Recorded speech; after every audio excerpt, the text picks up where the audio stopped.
What's up, everybody? Welcome back to RacingDudes.com. Welcome back to another one of our previews. Well, it is always one of my favorite weekends of the year. It is Pegasus Week at Gulfstream Park. And for this video, we're going to go to the Pegasus World Cup Turf Grade 1 event. Race 12 on the card Saturday at Gulfstream Park. Going a mile and an eighth. Should be a fun one for sure. All right, let's get to it. Field of 12, one also eligible as well. We'll talk about all 13 of them just in case that 13 does draw into the race. Not far-fetched at all. All right, we'll go through them 1 through 12. Hopefully get you a winner at the end. Number 1, it's test score. Grand Motion makes makes the start here for this horse, making the 4-year-old debut after a pretty darn good 3-year-old season.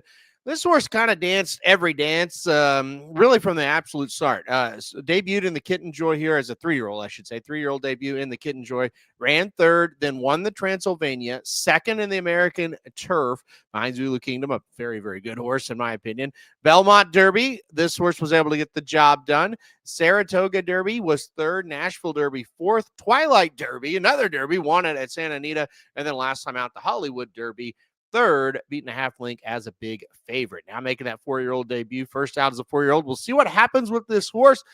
I like him quite a bit. I'm kind of on the let's wait and see how he matches up when he faces older train at this point. I'm a little concerned about that. Did he kind of just take advantage of a 3-year-old class? It was not great, but not bad either.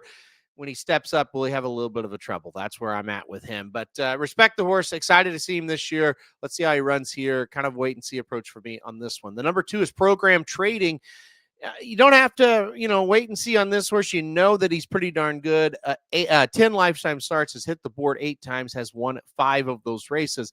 I think the problem that people are going to have when they look at this horse is had a little bit of trouble winning as of late.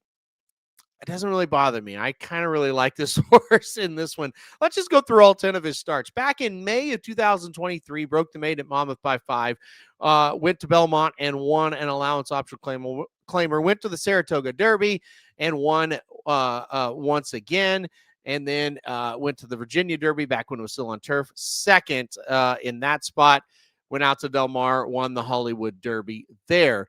Long layoff from December until May of 2024, came back a winner and won the Turf Classic there at Churchill Downs, the race right before the Kentucky Derby. Then went to the Manhattan, got 5th, beaten 2.5 as the favorite. Now, obviously something happened. Went from June 24th to August 29th of 2025. Came back in the Bernard Bernucci and got second, beat a neck off a long layoff as a 1-2 favorite there in a race that just barely missed. It really should have won. Came back and ran in the Breeders' Cup in the Turf Mile at Keeneland. Got second, beaten 3/4 of length, ran too well to lose. And then last time out, Breeders' Cup Mile, got stomped, got beat by 5 1/4. But, got beat by Notable Speech, Formidable Man. Pretty good horses there. Comes back here, to me, is the class of the field. And to me, this is the one squarely to beat, in my opinion. We're getting back, the last 2 races of the mile. I'm not really sure that's what the horse wanted to do. I don't think I don't think Chad Brown really wanted to run him 1.5 miles in the Breeders' Cup Turf. So they tried the Turf Mile. It didn't work out. But look, I think some of these races, like if he can get back to how he ran in the Turf Classic, how he ran in the Saratoga, Derby, even how he ran in the Turf Mile at Keeneland 2 back, I think this horse is way the one to beat. I think he's the class of the field. We just got to get back to that top effort. I think he's in pretty good form. I don't think they run him here. If not, Flavian Pratt's been the regular rider of this horse forever. He's on once again. I really, really like Program Trading in this spot. Let's keep going. The number 3 is Beach Gold. Last time out, finished third, beaten 3 lengths to Wolfie's Dino Ghost and Cugino. Pretty good horse in his own right here. 10th, 2 races back, but that was in that Turf Mile race. The Program Trading was in third in the Mint Millions, 3 races back. I mean, that's a pretty good horse. Won the Kentucky Preview at Ellis 4 races back.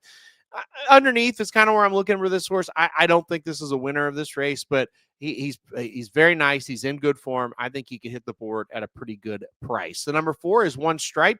This horse did all of his running in a different country. Finally came to the United States 3 races back, 5th in the Woodbine Mile, finished 13th in the Breeders' Cup Mile. Found his friends last time out, an allowance optional claimer there. Won by a 5 1/4. But now we're back against tougher. Not as tough as what he faced the last 2 times he was in graded stakes company. Here, though, I think he'll run better. I think he's another one could hit the board at a price. I don't really love him to win, but I do think this is a horse that can show up here and hit the board. Stretching out in distance, that's going to be the only kind of question mark. Been running at a mile here in the United States, running at a mile, 5, 6 furlongs before coming over here. Yeah, I don't love the horse, but maybe one to hit the board at a decent price. The number 5 is Almendares. He's a horse coming in from Southern California. Well, he's had some good races. He hasn't been he hasn't beat the door down as far as winning races. 5 wins out of 20 starts, but this is a horse that, look, I do think with the right trip is another one. Maybe he can hit the board at a little bit of a price. I don't love him in this spot.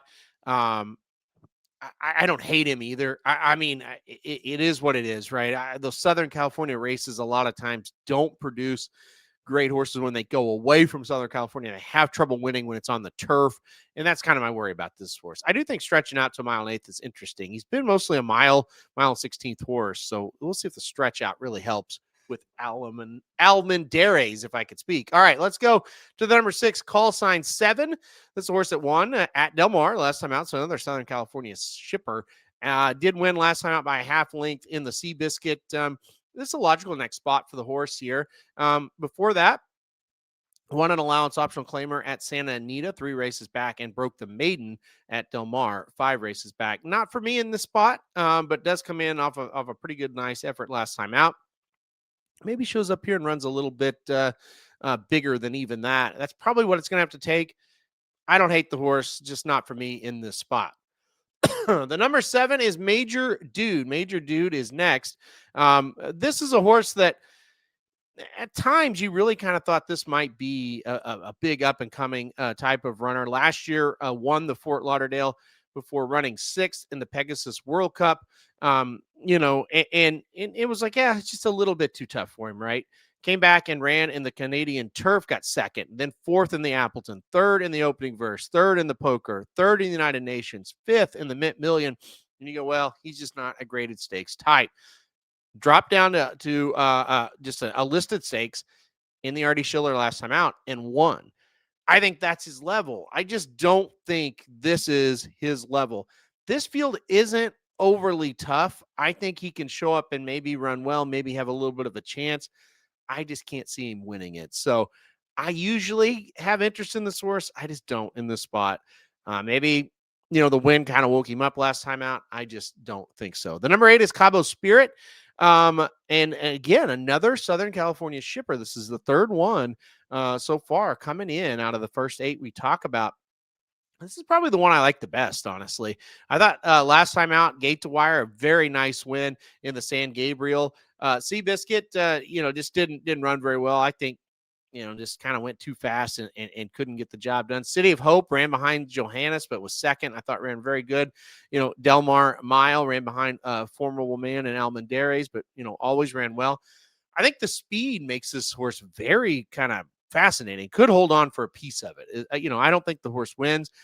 This will be the 40th lifetime start. He's certainly been around races like this, and he's not going to be intimidated. That is for sure. Coming off a really, what I thought was a pretty nice 2025. I think he could get out to the lead, maybe hit the board in this spot. Again, I don't have a ton of interest betting to win, but I think hitting the board at a little bit of a price isn't out of the question. Let's go to the number 9, Chasing the Crown next. Another horse coming out of this Fort Lauderdale last time out that was won by Wolfie's Dynagos. Unfortunately, Wolfie's Dynagos isn't here. I think he would look pretty good in here. But for the Fort Lauderdale, got 5th there. I didn't think ran very well. 2 races back in the River City. It got 7th. Obviously didn't run very well at all. But before that, came back off of a long layoff and won at Kentucky Downs. And that long layoff was off the Pegasus World Cup last year. So he went from January to August without a race. But in this race last year, he got 3rd, only beaten a length and a half. He ran very well here. looked for a second, maybe. I'm not going to say that he was going to get up for the win, but he was flying down the lane. He's kind of out of form. That's the big question here. Let's not forget this horse was 65-1 last year in that Pegasus World Cup Turf. So not going to be that big of a price. And, we've seen him kind of overcome similar. So we'll see with Chasing the Crown.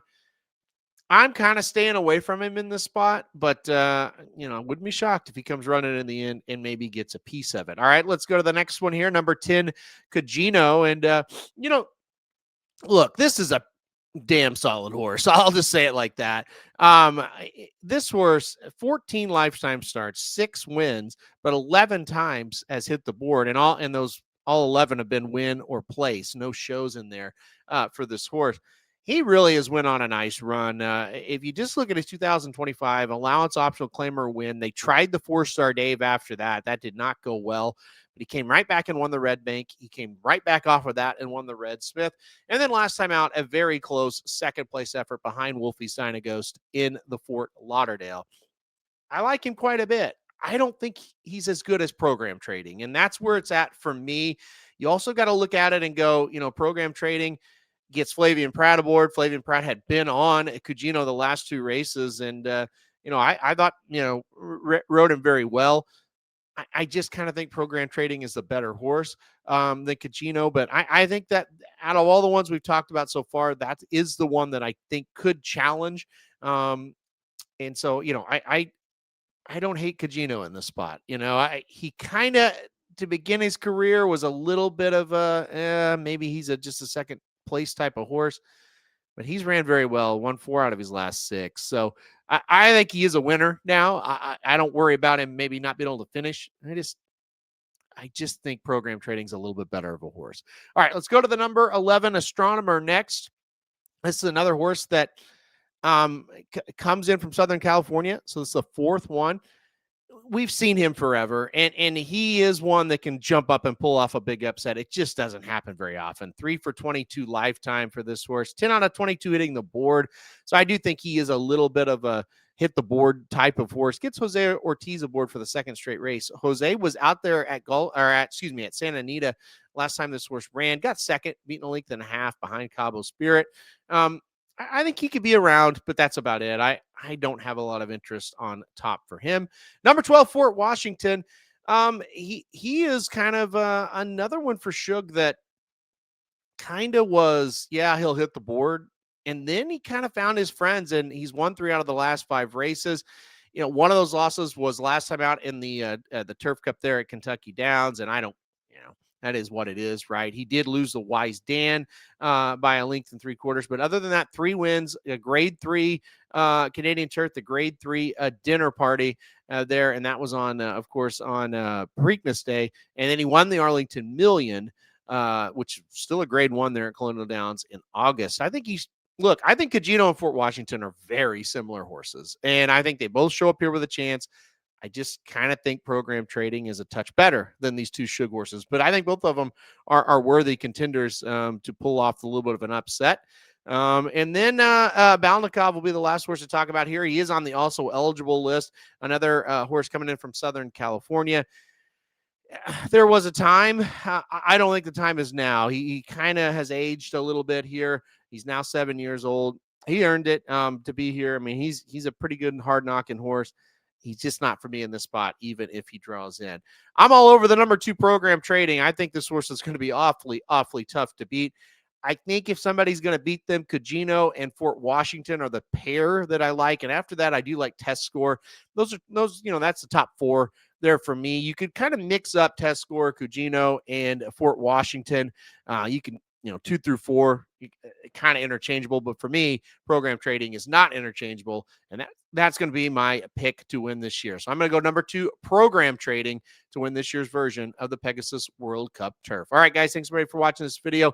Hit that like button if you like it. Subscribe if you like it. Want to get alerted anytime we do videos like this. And most importantly, good luck if you're betting Gulfstream on Saturday.